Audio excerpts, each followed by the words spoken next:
नमस्कार। हेल्थलाइन में आप सभी का स्वागत है। आज हम बात करेंगे दिल से जुड़ी हुई समस्याओं की। भाग दौड़ भरी जिंदगी, बदलती जीवन शैली, खान पान की गलत आदतें हमें बीमार करती हैं और ये बीमारी गंभीर समस्याओं का भी रूप ले लेती हैं। दिल से जुड़ी हुई समस्या भी उन्हीं में से एक है। दिल की समस्या का नाम सुनकर अक्सर हम घबरा जाते हैं, लेकिन हमें इस बात का पता नहीं है कि अगर हम अपने खान पान और स्वास्थ्य का खास ख्याल रखें तो इन समस्याओं से बचा जा सकता है। अब सवाल ये भी है कि आखिर दिल से जुड़ी हुई समस्याएं हैं क्या, और अगर ये समस्या हो जाए तो इसका इलाज कैसे कराया जाए। अगर आपका भी दिल की समस्या से जुड़ा कोई सवाल है तो बिना देर किए तुरंत नंबर मिलाएं 01725043-863, 01725043-865 पर। ये नंबर्स आपके टीवी स्क्रीन पर भी फ्लैश हो रहे हैं। दिल से जुड़ी हुई समस्याओं के बारे में जानकारी देने के लिए आज हमारे साथ स्टूडियो में मौजूद हैं पीजीआई चंडीगढ़ से additional professor doctor Manoj Kumar Rohit. Doctor Manoj, हमारे स्टूडियो में आपका स्वागत है। नमस्कार, थैंक यू। डॉक्टर, दिल से जुड़ी हुई समस्याएं आजकल बहुत ज़्यादा बढ़ रही हैं, युवाओं में भी है, बच्चों में भी है, बढ़ती उम्र के लोगों में भी है। तो आखिर हार्ट फेलियर जो होता है वो होता क्यों है?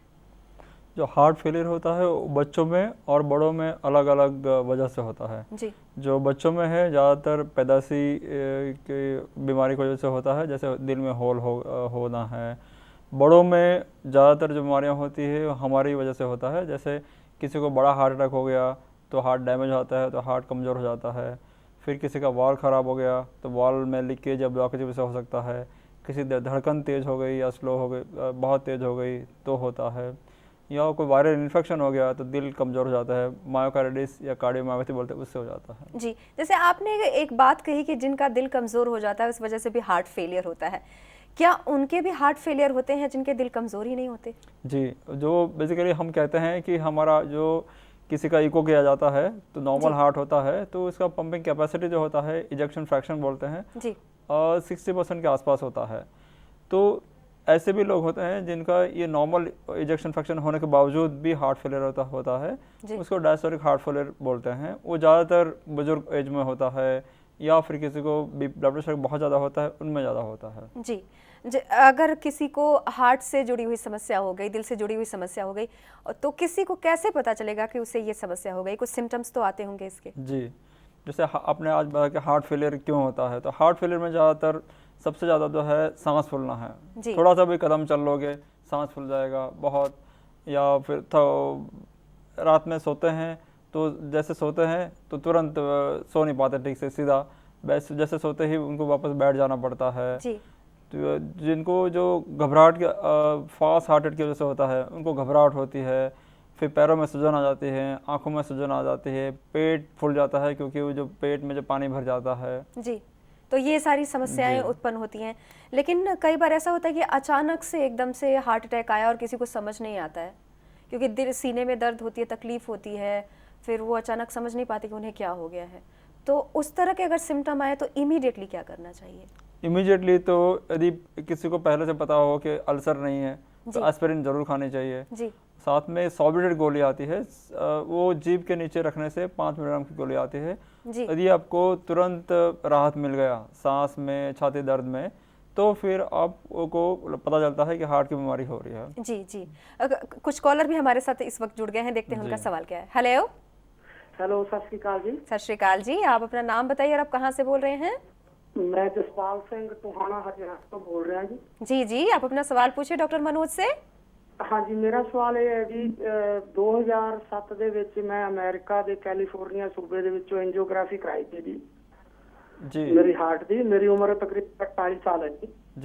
ਉਹਦੇ ਵਿੱਚ 55% ਬਲੌਕਿੰਗ ਆਈ ਸੀ ਜੀ, ਤੇ ਉਹਨਾਂ ਨੇ ਮੈਨੂੰ ਦਵਾਈ ਦਿੱਤੀ ਹੈ ਜਿਹੜੀ ਇਮਡੂਰ 30 ਔਰ ਬਲੱਡ ਪ੍ਰੈਸ਼ਰ ਵਾਸਤੇ ਮੈਡੀਸਿਨ 5 और कोलेस्ट्रॉल डाउन करने ਲਈ सिमवास 20, जो मैं लगातार 3 साल तो खा रहा जी, और मेरी सेहत बिल्कुल ठीक है। कि ਹੁਣ ਮੈਨੂੰ दोबारा एंजियोग्राफी करा के चेकअप कराना चाहिए डॉक्टर साहब, या मैं दवाई खाता रहूँ? नहीं, आप दवाई खाते रहिए, आपको कोई तकलीफ नहीं है तो तुरंत कोई एंजियोग्राफी की जरूरत नहीं है। 2 तरह के टेस्ट हैं, एक तो आजकल सीटी स्कैन होता है वो करा सकते हैं देखने के लिए, दूसरा है एक थालियम आता है, स्ट्रेस थालियम बोलते हैं उसको, वो कराने से आपको अंदाज़ा लगेगा कि आपको जो अंदर की जो ब्लॉकेज है वो वैसे ही है, कम हुई है या बढ़ रही है। अब मेरे ख्याल से आपको तकलीफ नहीं है तो तुरंत एंजियोग्राफी की जरूरत नहीं है। आप या तो सीटी स्कैन कराइए या स्ट्रेस थालियम करा लीजिए। जी जसपाल जी, आपका कॉल करने के लिए धन्यवाद। डॉक्टर, बच्चों में भी आपने कही कि समस्याएं बहुत होती हैं, दिल की समस्याएं बड़ों में होती है, युवाओं में भी बहुत ज़्यादा आजकल बढ़ने लगा है ये। इस बारे में भी हम बात करेंगे। कुछ कॉलर और जुड़ गए हैं, देखते हैं उनका सवाल क्या है। हेलो। हेलो। हाँ जी, आप अपना नाम बताइए और आप कहाँ से बोल रहे हैं? मुख्तार बोलते जी, फरीदपुर से। जी, आप अपना सवाल पूछिए। मेरे ना दिल का जो हार्ट है बहुत, तो उसकी स्पीड 20 है। मुख्तियार जी, आप अपना सवाल दोबारा दोहराएंगे? हेलो जी जेड़ा मेरा हार्ट है ना दिल का। जी जी, आप अपने टीवी की वॉल्यूम को बिल्कुल बंद कर दीजिए और उसके बाद अपना सवाल बताइए। हेलो जी। जो मेरा हार्ट है ना बिल्कुल घट काम करता है, 20 कर्म करता है जी। ते मैंने चंडीगढ़ से चेकअप कराया कि वो कहते पेस मेकर लगवा लो जी। 5.5 लाख का लगता है, मैंने वो नहीं लगवाया, ते दवाई चली जाती है। जी। हाँ जी। ते पेस मेकर लवाना चाहिए कि नहीं लवाना चाहिए? देखो ऐसा है कि आपका हार्ट का जो पंपिंग फंक्शन है वो तो बहुत कमज़ोर है, 20%। तो वो ईसीजी देख के बताना पड़ेगा आपको। यदि ईसीजी में जो हम ईसीजी करते हैं और ईसीजी में कोई डिफेक्ट होता है, एलबीबी बोलते हैं उसको, यदि एलबीबी हो और उसका जो कोई ड्यूरेशन क्यूआरएस होता है वो 120 से ऊपर होता है तो डेफिनेटली आपको बेनिफिट होगा। जी, आपका कॉल करने के लिए धन्यवाद। डॉक्टर, मैं ये कह रही थी आपसे इससे पहले कि बच्चों में ये समस्या होती है, युवाओं में, बुजुर्गों में, तो क्या बच्चों में जो दिल की समस्या होती है वो अलग होती है और जो बड़ों में होती है वो अलग होती है? जी जी, तो बच्चों में किस तरह की समस्याएं होती हैं? बच्चों में जो है ज़्यादातर जो बच्चा छोटा होता है, जब पैदा होता है जी तब बहुत ज़्यादा सीरियस बीमारियाँ जो होती है, जी जैसे कि आर्टरीज उल्टी से होना, या जो ब्लड उसको बोलते हैं हम टीजीए बोलते हैं, जी यदि उस हम तुरंत अभी ऑपरेट नहीं करते हैं तो ज़्यादातर बच्चों की डेथ हो जाती है। जी दूसरा है टीपीसी बीमारी होती है, इसमें जो लंग में जो ब्लड आता है वो नॉर्मली लंग से लेफ्ट साइड के हार्ट में जाता है। जी यदि वो लेफ्ट के बजाय राइट में ही वापस आना लग जाएगा तब भी बहुत गंभीर परेशानी होती है। जी बाकी बच्चा बड़ा जब हो जाता है तो ज़्यादातर तो होल की वजह से बीमारी होती है, जैसे एटल सेप्टल डिफेक्ट बोलते हैं ऊपर के छेद के लिए, जी नीचे के लिए छेद के लिए वीएससी बोलते हैं। जी फिर बाद में बच्चा थोड़ा और बड़ा हो जाता है तो उसमें रोमेटिक हार्ट डिजीज इन्फेक्शन की वजह से जो होता है, या कुछ बच्चों में वायरल इन्फेक्शन हो गया, हार्ट दिल कमजोर है उसकी वजह से होता है। दिल में छेद होने की समस्या बच्चों में बहुत ज़्यादा देखने को मिलती है, तो जब उनका ट्रीटमेंट हो जाता है तो क्या उनकी ज़िंदगी नॉर्मल रहती है बड़े होने के बाद भी? जी, कुछ कुछ बीमारियां हैं जिसमें ज़िंदगी बहुत ही नॉर्मल हो सकती है, जैसे एटल सेप्टल डिफेक्ट है। जी जैसे हम प्लग डाल देते हैं तो बच्चा यदि जल्दी ऑपरेट किया जाए, मतलब बचपन में, जी तो ही कैन, मतलब वो ज़िंदगी नॉर्मल जी सकता है। जी वेंट्रिकुलर सेप्टल डिफेक्ट है, उसमें भी क्यूरेबल बीमारी है, मतलब एक बार ठीक हो जाती है तो बच्चा ज़िंदगी भर नॉर्मल जी सकता है। कुछ बीमारियां हैं जिसका पूरा इलाज नहीं है तो उसमें पूरा क्योर नहीं मिलता है। डॉक्टर मनोज, बड़े होते हैं, जैसे आपने कहा है कि जो बड़े लोग होते हैं उनमें हमारी ख़राब आदतें जो होती हैं, बदलते लाइफस्टाइल जो है, सेडेंटरी लाइफस्टाइल, वो ज़्यादा फैक्टर हैं दिल की समस्याओं के लिए। तो उनमें किस किस तरह की समस्याएं आती हैं और उन्हें क्या करना चाहिए? जो सबसे ज़्यादा जो है वो तो हार्ट अटैक का। जी आजकल हार्ट अटैक का जो है काफ़ी बढ़ रहा है। जी जो वेस्टर्न कंट्रीज़ के हिसाब से हमारी को कंपेयर किया जाए तो वहाँ और यहाँ हार्ट अटैक में 10 या 15 साल पहले होने लग गया है। जी और 40 साल के नीचे उम्र में ऑलमोस्ट आप कह सकते हो कि 10 से 15% लोगों को में हार्ट अटैक हो रहा है आजकल। वो बहुत ही जो यंग जनरेशन है, जो इंडिया का ब्रेड एंड बटर है, वही इस बीमारी से बीमार हो जाएगा तो फिर आगे जाके कहाँ से काम करेगा। जी जी जी डॉक्टर, कुछ कॉलर भी हमारे साथ जुड़ गए हैं, देखते हैं उनका सवाल क्या है। हेलो हेलो हेलो, लगता है कॉल कट हो गया है। डॉक्टर, युवाओं की हम बात कर रहे हैं जी। तो उनकी जो लाइफस्टाइल है, आपने बोला है कि उनको ज़्यादा इस तरह की समस्या होती है, जैसे वो ठीक से खाना नहीं खाते हैं, बाहर का ज़्यादा तला भुना खाते हैं, उनकी लाइफस्टाइल बिल्कुल अलग होती है, वो ठीक से पूरी नींद नहीं ले पाते हैं, तो उनकी लाइफस्टाइल कितने बदलने की ज़रूरत है? अब मुझे मेरे कहने के बाद आपने सब कुछ कह दिया। आई थिंक सबसे ज़्यादा जो इम्पोर्टेंट रिस्क फैक्टर है वो एक तो स्मोकिंग, स्ट्रेस की वजह से। वो पर्सन ज़्यादातर बाहर ऑड वर्किंग आवर्स हैं, लेट हैं, तो लड़कों में, यंग लड़कों में स्मोकिंग बहुत ही ज़्यादा है। जो हमने जो पीजीआई में स्टडी किया था डॉक्टर तलवार के साथ, उसमें ही पाया गया था स्मोकिंग बहुत ही इंपॉर्टेंट रिस्क फैक्टर है यंग हार्ट अटैक में। दूसरी बात आपने कही कि लेट काम करते हैं, लेट जाते हैं, तो ज़्यादातर वो पैक्ड ही खाना खाएंगे, घर में तब कहाँ खाना बनेगा। तो पैक्ड पिज़्ज़ा हो गया, जैसे प्रिजर्वेटिव बेस्ड फूड खाने से मेरे ख्याल से बहुत होता है, दिल की समस्याएं बहुत ज़्यादा होती हैं। दूसरा है कि स्ट्रेस, आप बता रहे हैं कि लेट काम करते हैं, स्ट्रेस है, टेंशन है कि ये प्रोजेक्ट खत्म नहीं हुआ, वो काम नहीं हुआ है, तो स्ट्रेस जी पूरी नींद पूरी नहीं हो तो वो भी तंग करता है। इन सब चीज़ों का ध्यान रखना बहुत ज़रूरी है ताकि वो दिल की समस्या से बच सके। अपने के लिए पैसे कमा के क्या करना, अपने के लिए थोड़ा सा 1 घंटा तो निकालिए। जी जी जी। इसके अलावा जैसे दिल की समस्याएं हैं, हाइपरटेंशन, डायबिटीज़, इन सब का क्या रोल है? हाइपरटेंशन डायबिटीज़ का बहुत अच्छा रोल है हार्ट अटैक में। किसी को डायबिटीज़ हो गया तो उसको आप बोलते हैं कि एंजियोग्राफी किया और ब्लॉकेज नहीं है, फिर भी उसको आजकल हार्ट अटैक के बराबर ट्रीट करते हैं जी। मतलब डायबिटीज इज बहुत ही ज़्यादा इंपॉर्टेंट रिस्क फैक्टर है हार्ट अटैक के लिए जी। ओबेसिटी का क्या, जो बहुत लोग मोटे होते हैं, बहुत ज़्यादा खाते हैं, बहुत फूडी होते हैं, वेट गेन कर लेते हैं, उनको कितना रिस्क है? उनके बहुत ज़्यादा मल्टीपल रीज़न होते हैं। उनका एक तो डायबिटीज हो जाता है, दूसरा उनका हाइपरटेंशन हो जाता है, तीसरा जब वो ऑक्सीजन कम हो जाता है तो राइट साइड की लंग में ऑक्सीजन कम करने से राइट साइड का हार्ट फेल हो जाता है और लंग प्रेशर बढ़ जाता है जी। तो उनका भी ये भी बहुत रिस्क फैक्टर है जी। इसके अलावा फैमिली हिस्ट्री का भी कोई रोल है? यंग पर्सन में जो हार्ट अटैक होता है 2 इम्पॉर्टेंट रिस्क फैक्टर होता है, एक तो स्मोकिंग होता है लड़कों में और दूसरा फैमिली हिस्ट्री होता है, जिनमें किसी फैमिली में पेरेंट्स को या भाई बहन को हार्ट अटैक हुआ होता है तो ये 2 चीज़ें बहुत इंपॉर्टेंट, स्मोकिंग और strong family history. Doctor Manoj, कुछ कॉलर भी हमारे साथ जुड़ गए हैं, देखते हैं उनका सवाल क्या है। हेलो हेलो, लगता है कॉल कट हो गया है। डॉक्टर, इसके अलावा जैसे आपके पास पेशेंट्स बहुत ज़्यादा आते हैं, आप हर रोज़ देखते हैं, दिल से जुड़ी हुई समस्याएं लेकर आपके पास पहुंचते हैं, तो किस तरह से आप डायग्नोसिस करते हैं?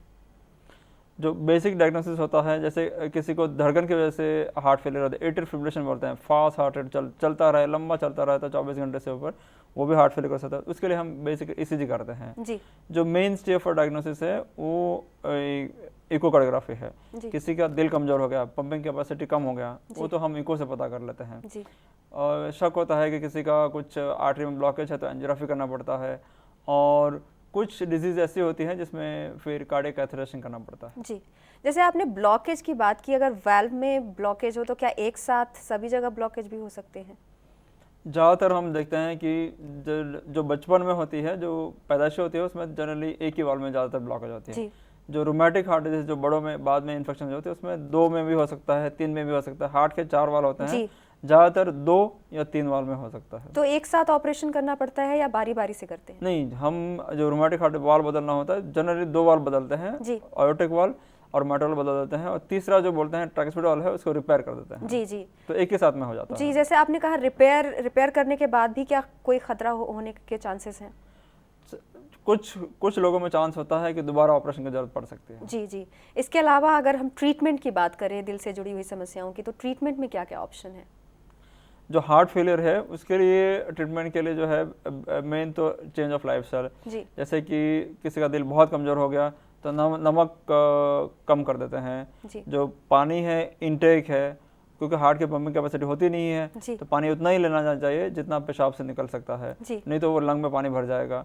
तीसरा कुछ ड्रग्स हैं, बीटा ब्लॉकर जैसे कार्बिडोल है, AC इनहिबिटर एनाराप्रिल है और अल्लेटोन है। दिस आर प्रूवन ड्रग, उन्होंने प्रूव किया है कि दे इम्प्रूव लाइफस्टाइल। बाकी कुछ एडवांस थेरेपी है, जैसे हार्ट फेलियर, जैसे हमारे कॉलर ने बोला कि पेस मेकर डालते हैं, वैसे जी। पेस मेकर के भी बारे में बात करेंगे। कुछ कॉलर हमारे साथ जुड़ गए हैं, देखते हैं उनका सवाल क्या है। हेलो, हाँ जी, आप अपना नाम बताइए, आप कहाँ से बोल रहे हैं? मैं विशाल रोहतक से बोल रहा हूँ। जी विशाल जी, आप अपना सवाल पूछिए। जी डॉक्टर साहब, मैं ये पूछना चाहूँगा जी, जैसे ये हमारा आम रूटीन है, इसमें हमें हार्ट को स्ट्रॉन्ग बनाने के लिए, ये प्रॉब्लम दोबारा ना हो, तो उसके लिए हमें क्या कुछ लेना चाहिए अपनी डाइट में जो नॉर्मल हो, मतलब कि जैसे फल सब्जियां या ये जो फिश वगैरह आप बोल सकते हो, इसमें आप थोड़ा डिफाइन करके बताएंगे सर? जो मेडिटेरियन डाइट बोलते हैं वो हेल्दी हार्ट के लिए बोलते हैं। उसमें बेसिकली मोटी मोटी चीज़ यही है कि जो खोए वाली चीज़ें हैं वो नहीं खानी चाहिए आपको। जो पनीर है घर का खा सकते हैं, बाहर का जो बेरका वेरका नहीं खाना चाहिए।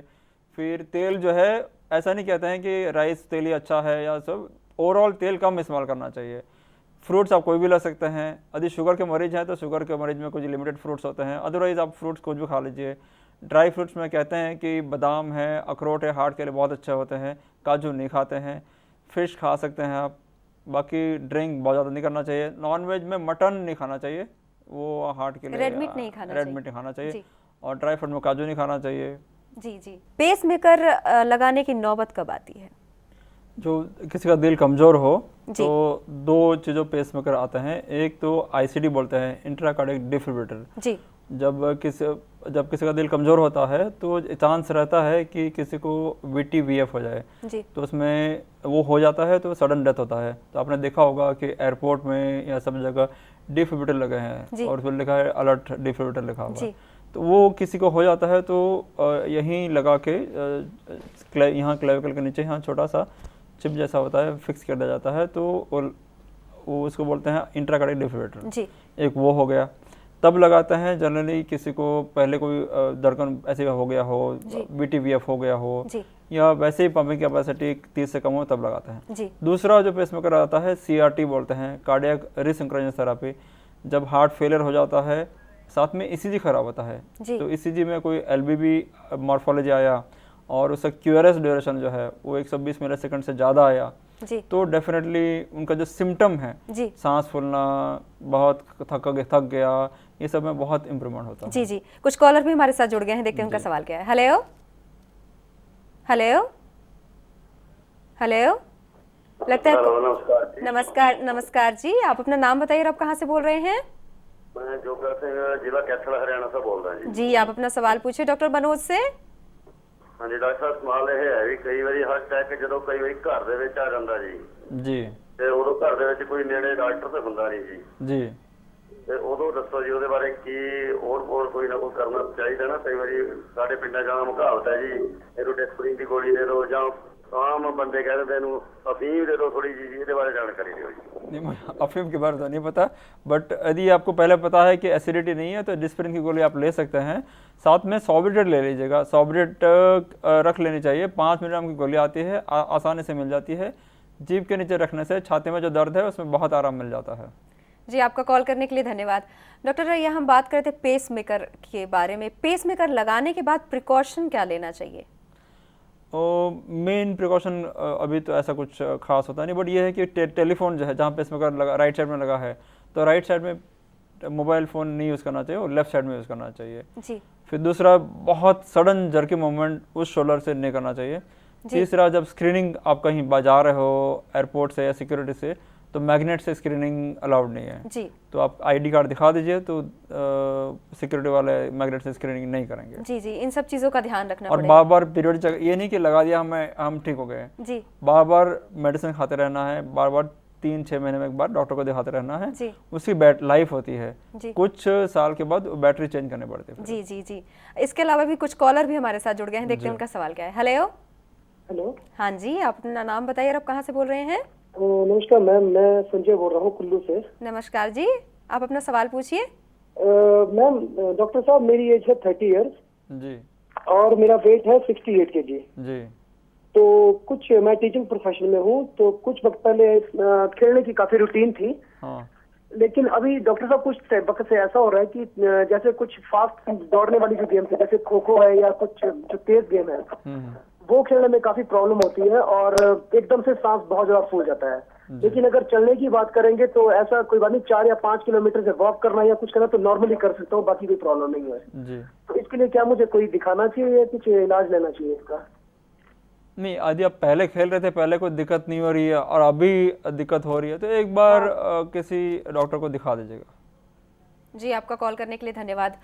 ये पेसमेकर के अलावा हार्ट ट्रांसप्लांट की भी आप उस वजह से उसका इलाज करते हैं, तो उसकी नौबत कब आती है और उसको करने के बाद कितना खर्चा आता है? नॉर्मली हम 3-4 महीने दवाइयाँ बताई, डायरेटिक्स है, बीटा ब्लॉकर्स है, AC इनहिबिटर्स हैं, ये देते हैं और फिर उचित लोगों को पेसमेकर देते हैं।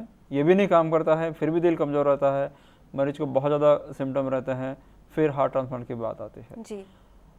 गवर्नमेंट सेटअप में खर्चा अबाउट कम 2 लाख के आसपास आएगा। फिर उसके बाद लॉन्ग टर्म दवा भी खाना पड़ता है, इम्यूनो सप्रेशन दवा देना पड़ता है ताकि वो अपने नया जो हार्ट डाला है वो रिजेक्ट ना हो जाए। जी, उसको नया जो हार्ट डालते हैं उसके बाद कोई कॉम्प्लिकेशंस तो नहीं आती? कॉम्प्लिकेशन तो होती हैं, जैसा कि जो आपने हार्ट डाला है कहीं रिजेक्ट ना हो जाए जी, मतलब बॉडी एक्सेप्ट ही ना करे जी, तो उसके लिए इम्यूनो देना पड़ता है जी। तो बीच बीच में पीरियडिक चेकअप करता रहना पड़ता है। हो सके हम बायोप्सी बोलते हैं कि अंदर से पीस लेके देखें कि वो काम करा नहीं कर रहा है, तो रेगुलर चेकअप बहुत जरूरी है। डॉक्टर, कुछ कॉलर भी हमारे साथ जुड़ गए हैं, देखते हैं उनका सवाल क्या है। हेलो।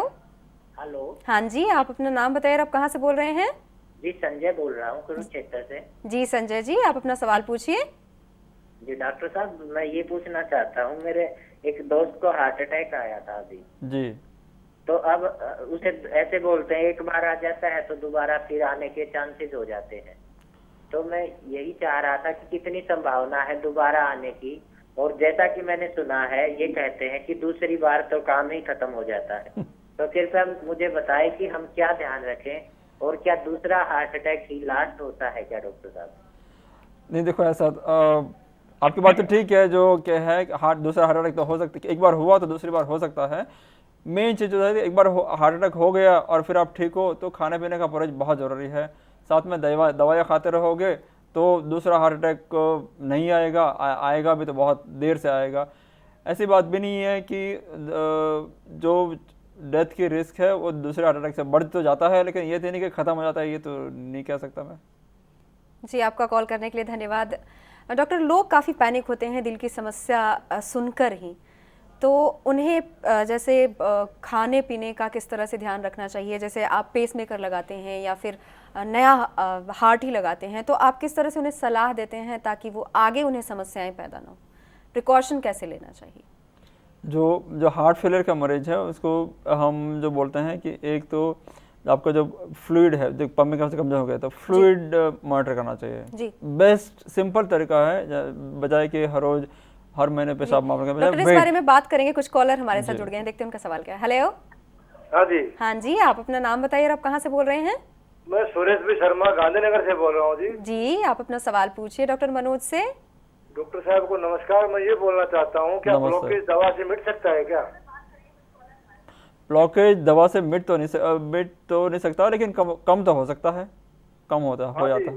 मेरे क्या है कि 15 वर्ष से एक ब्लॉकेज है जी, और वो अभी दवा ले रहा हूँ मैं, और कोई तकलीफ तो है नहीं, लेकिन डॉक्टर का कहना ये है कि इसका तुम एंजियोग्राफी कराओ तो ठीक रहेगा। नहीं, ऐसा नहीं है।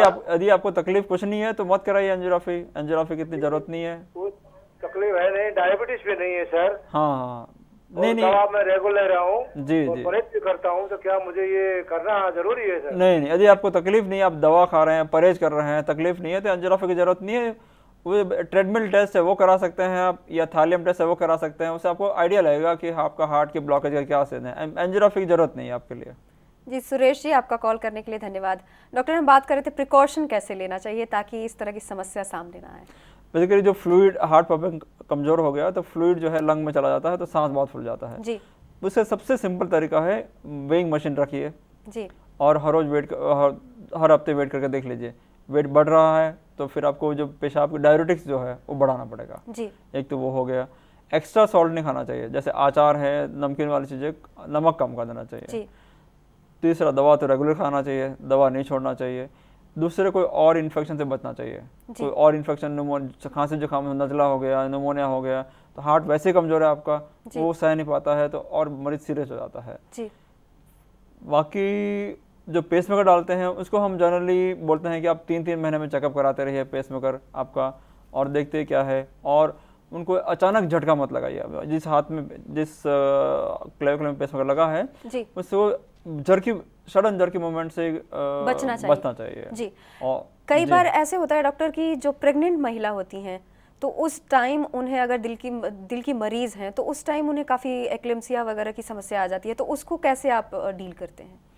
हमारे यहाँ स्पेशल क्लिनिक है, कार्डियो ऑब्स्टेट्रिक क्लिनिक है, तो वहाँ कार्डियोलॉजिस्ट और गायनेकोलॉजिस्ट दोनों मिल के बैठ के फिर सलाह करते हैं, काफ़ी बीमारियाँ मैनेज हो जाती हैं जी। बच्चे पर कोई असर पड़ सकता है इससे?